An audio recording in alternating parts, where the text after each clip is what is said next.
Hey, everybody. It's your girl, Synoria, and welcome to Synoria's Best Kept Secret. This evening, I have with me Mr. Dennis L.A. White. How you doing today, sir? Great, how you doing? I'm good. I'm glad we're able to connect today. Just want to get into it. The L.A., what is that for? Is that your actual middle name, or is that just like a nice, cool nickname that somebody gave you? What's the L.A. for? That's after my middle initials, Okay. Lamar.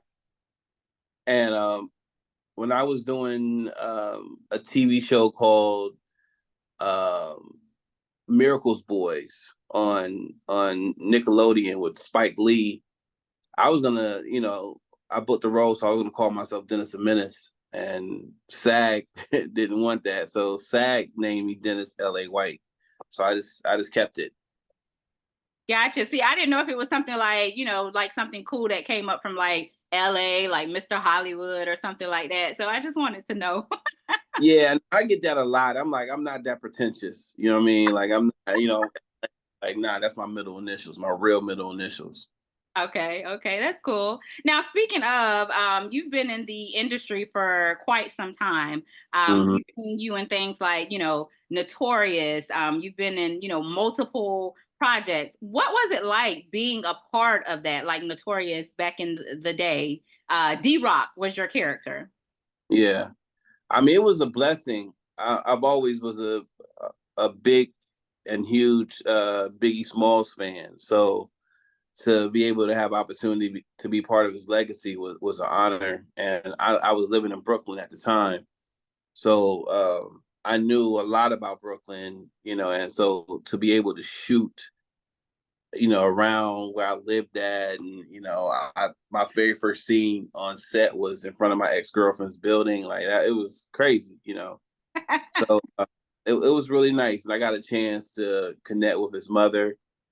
And little C's, me and him were real cool, and so he kind of navigated me through the whole situation.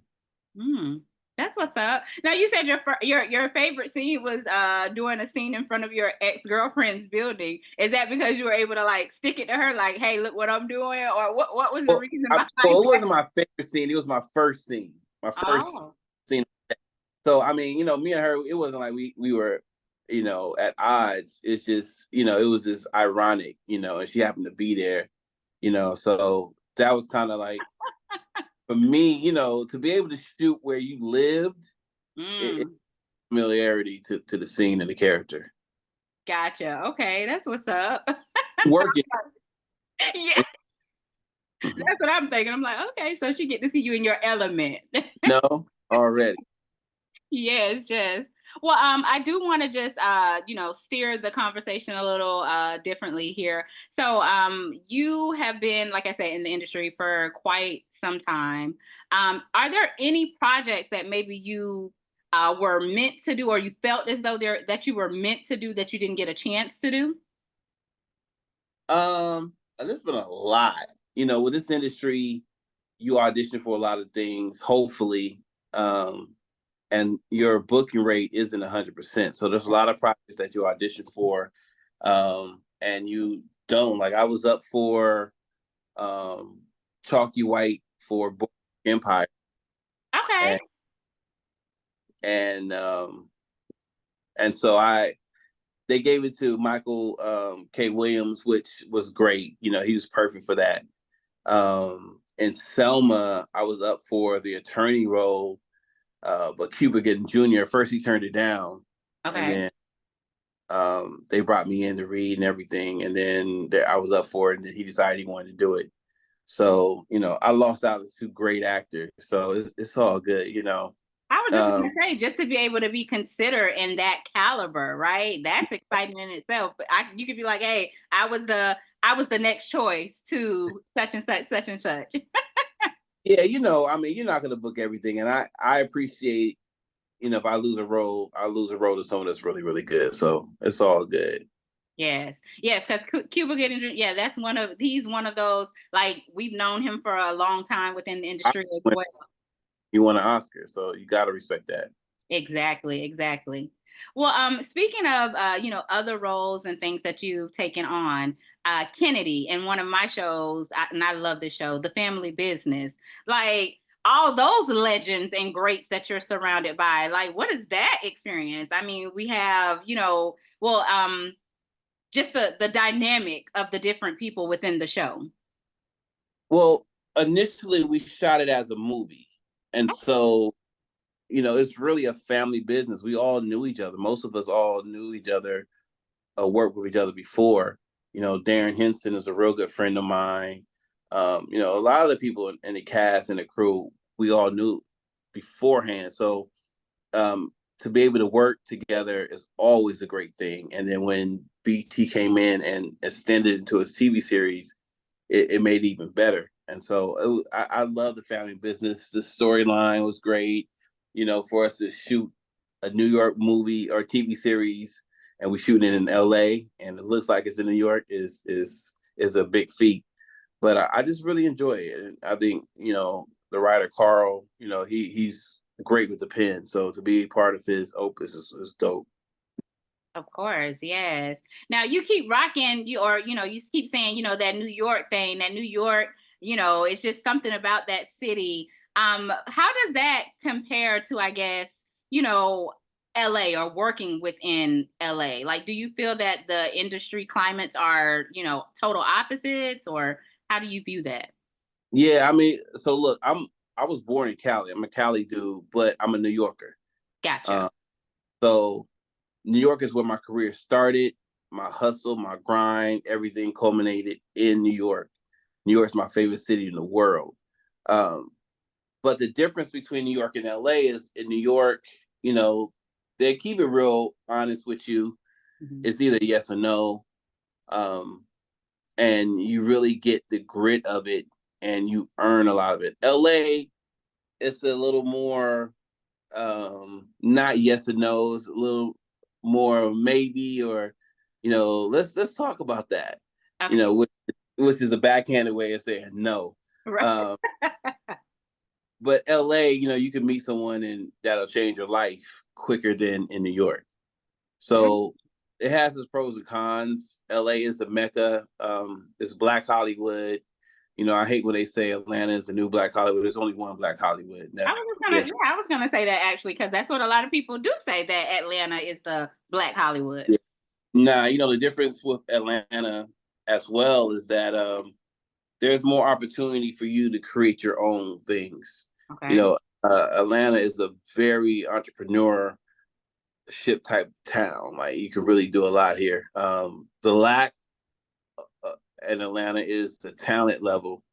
And also, this is the home of the reality show. So you Okay. don't have to be talented. You got to be lit. You could be lit and be famous. You don't have to have talent here in Atlanta. So So are you one of those? And I'm just because kind of piggybacking off of what you're saying. Are you one of those, like? And we don't want to shade anyone, but hey, you're an actor. You're a esteemed actor. You're a decorated actor at this point. Do you feel that reality stars aren't necessarily considered famous or should have that notoriety? You know how sometimes you see where we're seeing all the time with social media, everybody's becoming so popular because of that, and they might get something over a trained actor.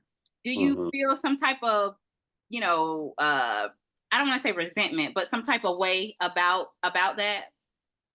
Well, I feel like this because I have friends, close friends, who are reality stars, Okay. um, and they work hard. I just don't think that equates to being an actor. Mm, And there are some reality stars who study and train and become great actors, right. or they're acting beforehand, and the opportunity for them to become a reality star was put in their lap, and they took it, Right. which not anybody's hustle. I just don't think that um, being an influencer Mhm. doesn't make you a quality actor.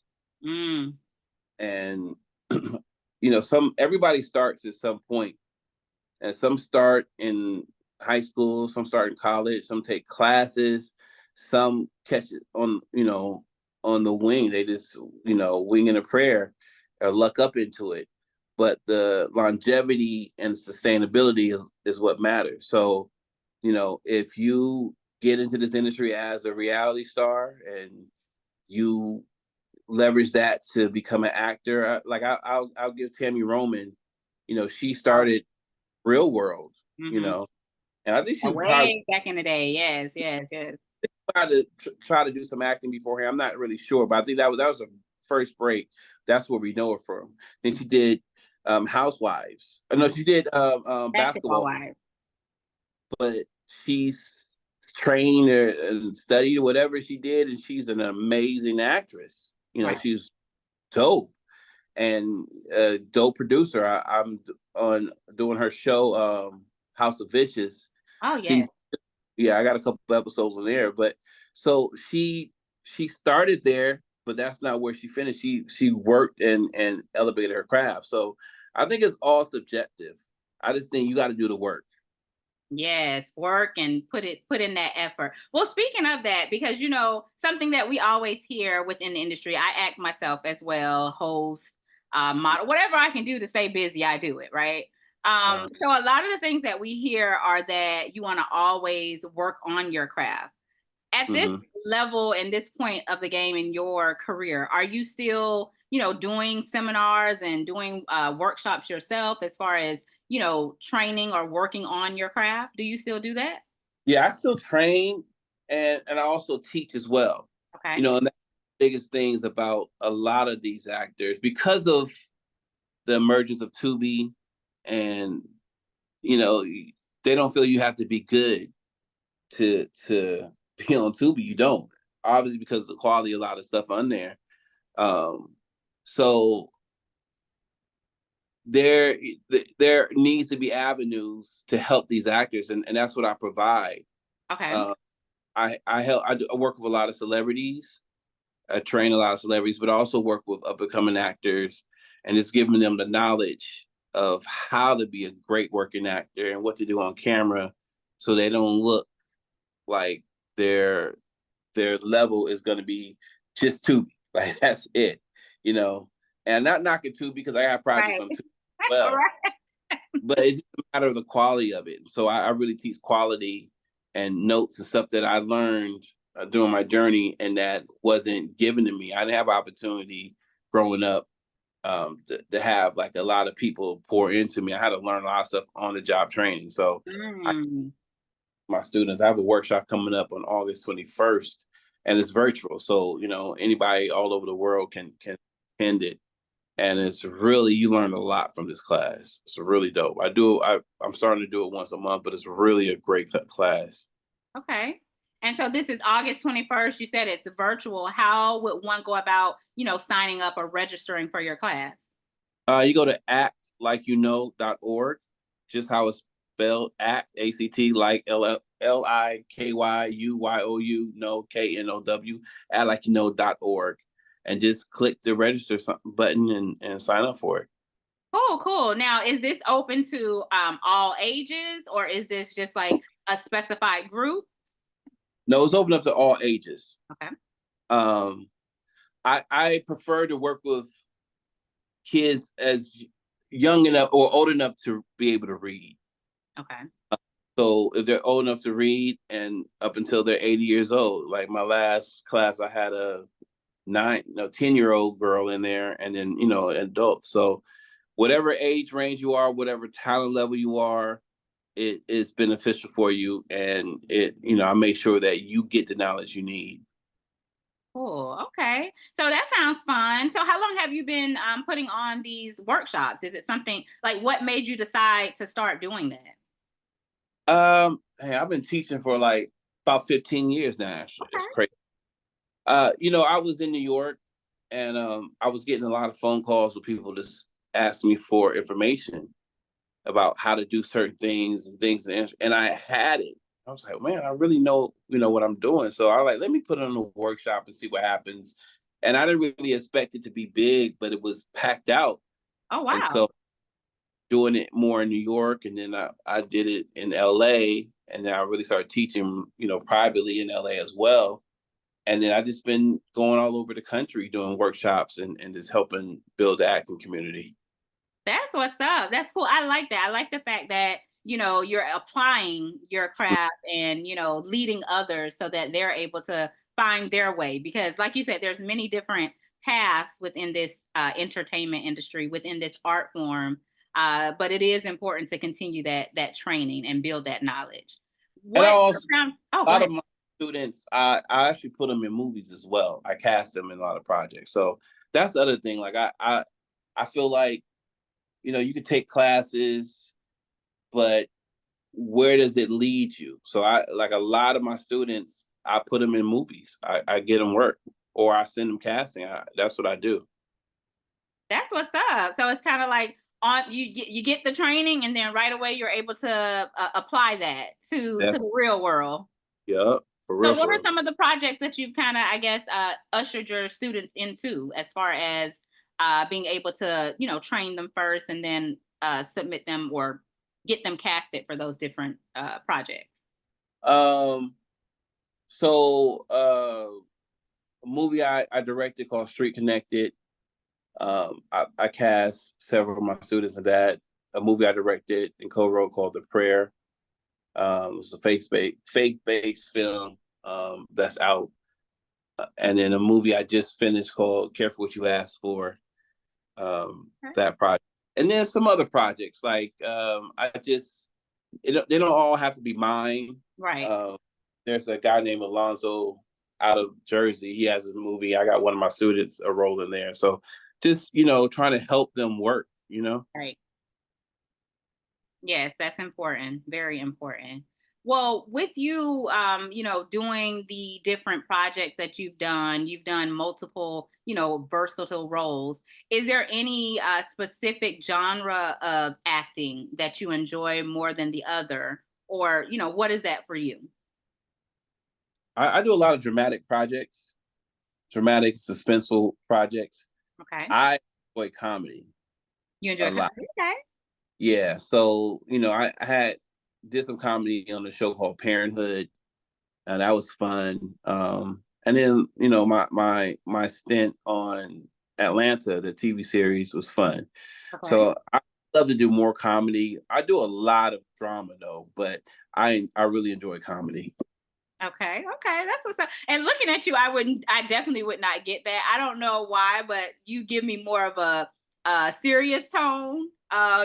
Just looking at you, do you get that often? Like when because people kind of look at you and perceive different things. Do you ever get that? Like you give me more that you're more into a more serious type of role. Yeah, I get it a lot. When people see me out, they be sometimes apprehensive to come and speak to me. But I'm a cool guy. It's just it depends on what I'm on. But I love comedy. Okay, that's what's up. Well, speaking of different genres and your various projects, another project that you're on, Cold and Windy. Tell me a Mhm. little bit about that. Which I know I've seen a few of the episodes, but how did you get introduced to that, or what made you interested in that particular project? Well, Cold and Windy is about these two rap girl drill rappers from Chicago who um, have one foot in the streets and one foot in the music game, and Okay. just how to navigate through it. So, I watched it.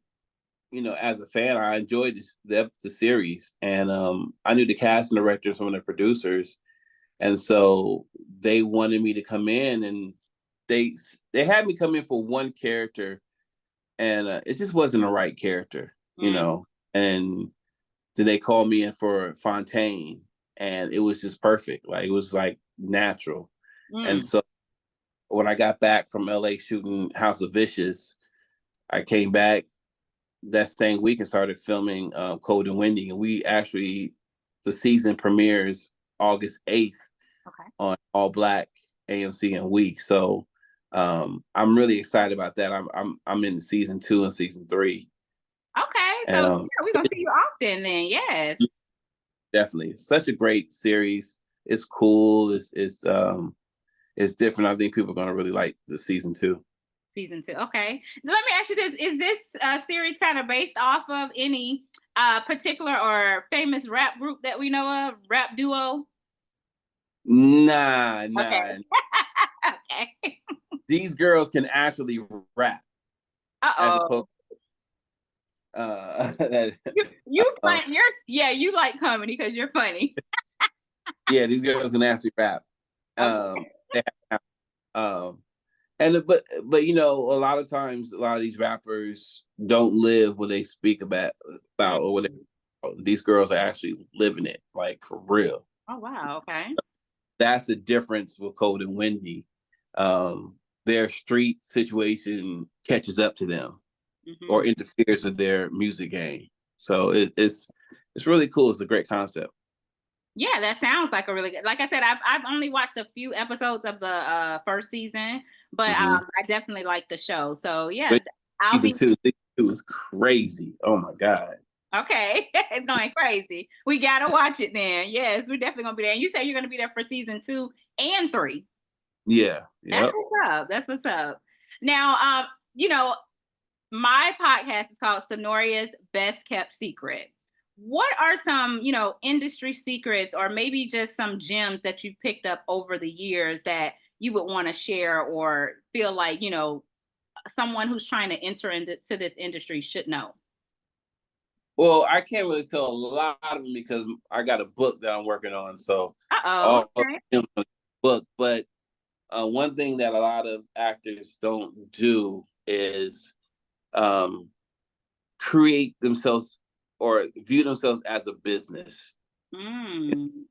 EIN number, get your business account, business bank account, and divert all your checks and stuff to that, and use it as a business so that you can separate that from your actual personal situations. Gotcha. So setting yourself aside as that brand. Yeah, we are a business and we're a commodity, and thinking of it as that gives you a different concept instead of just, I just want to do it. I just want to be stars. I want to be on television. I just want to be in movies. Like understanding it's a business. Right. Okay. I like that. Yes, most definitely. So, how would you suggest for one to go about establishing themselves? They might look at you and say, "Well, Dennis, that's easy for you to say. You have all these credits. You've done all these different projects. If I'm someone that's fairly new coming into this industry, should I start that right away, or should I wait till I get Yes. a little skin in the game?" No, you started right away. I mean, I didn't pay for my credits. I had to earn them Hmm. just like everyone else. And we all start with one credit. So we all start from the beginning. So I wish in the beginning I knew about EIN numbers and all that. I didn't know that in the beginning. I had to learn that during my travels. So right now you can do it. Get you an EIN number, get you an LLC for your acting, get you a business bank account. Set that up and go on that route, and that'll make you take it more serious. Okay. Yes, that's great advice, actually. Good to know. I do want to just go back a little bit, right? Because, like I said, you've been in the entertainment world for quite some time. What makes you, or how do you go about determining what type of roles you want to be a part of, or is there anything that you're like you might receive and you're like, no, I don't want to do that. I want to do this. Like, do you have a choice now? Yeah, I mean, we always have a choice, and that's another thing that we as actors don't understand. Like the most powerful word we have as an actor is the word no. Mm, And um, for me, there's roles that I've gotten within the last 6 months that were in pretty good big projects, but I didn't like the character. I didn't like what it represented, and I have to make sure that you know my parents and the people I love are proud of how I represent myself.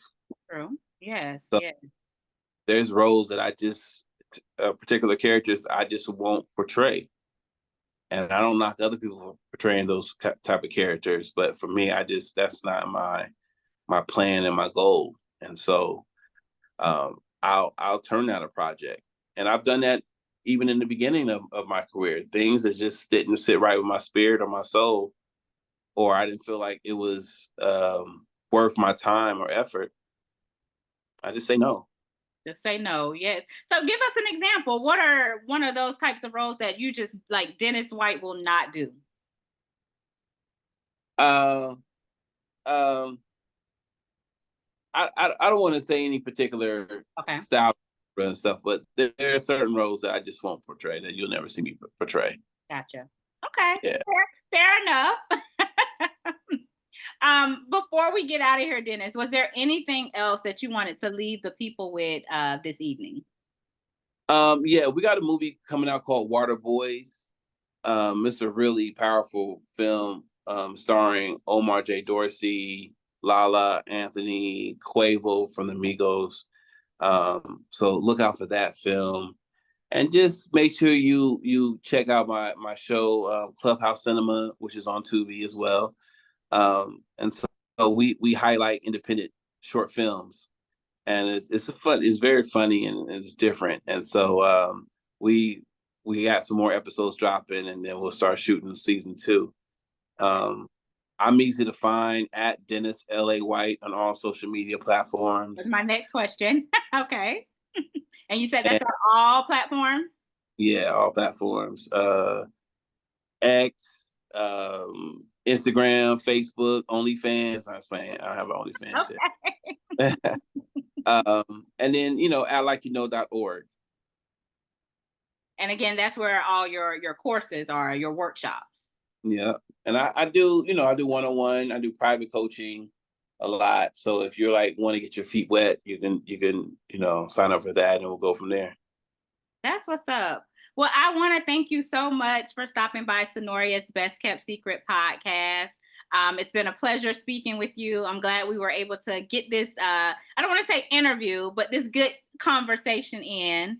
I know that you're a busy man. So, again, I just appreciate it. Thank you so much. Yeah, it's been a lot. We've been trying to get it together for a while, but it's been crazy for me. I've been traveling a lot, doing a lot of different things, but I definitely wanted to meet with you. I love that orange on you. It looks good on you. Listen, Florida girl, got to represent, even though it's storming here right now, but it is what it is. Well, I thank you again. And I want to thank everybody for tuning in today. Make sure you stop by and follow Dennis' page again on all social media platforms, and look forward to those upcoming projects. I hope to see you guys next time. Have a good one. Bye. Hey.